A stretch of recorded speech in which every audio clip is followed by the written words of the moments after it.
In today's video, I'm going to teach you import your previous tax data to save time. If you filed last year using compatible software, you can pull that information forward so you don't have to retype the same details again. This saves time, reduces typos, and helps carry over items that matter year to year.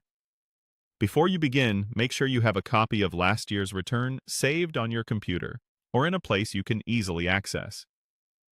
The file can be a .tax file from your prior software or a clear, text-based PDF. Once you're in your return, look for the menu labeled Tax Tools. It's typically on the side or at the top, depending on your screen size.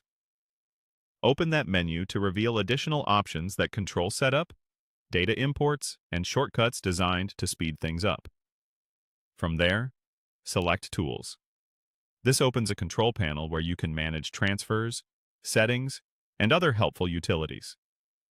Next, choose Transfer Last Year's Return. This is the command that launches the import process and tells the program to look for your prior year data. You'll be prompted to find and upload your file.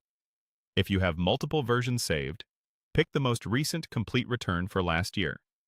If you're using a PDF, it should be a digital document exported from your previous software, not a photographed or low-resolution scan, so the system can read it accurately.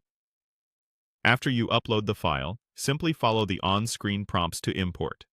The program will extract your key details and place them in the right spots, then guide you through confirmations so you can ensure everything looks correct.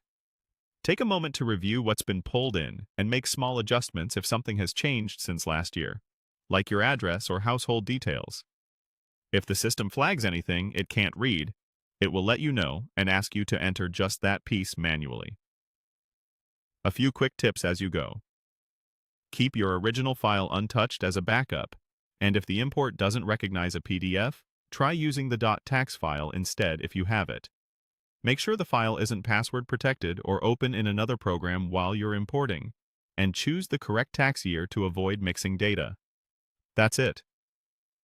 By using Transfer Last Year's Return, your information is auto-filled instead of typed again, so you can move forward with confidence and focus on what actually changed this year. Once the import wraps up, you're ready to continue your return with a solid head start.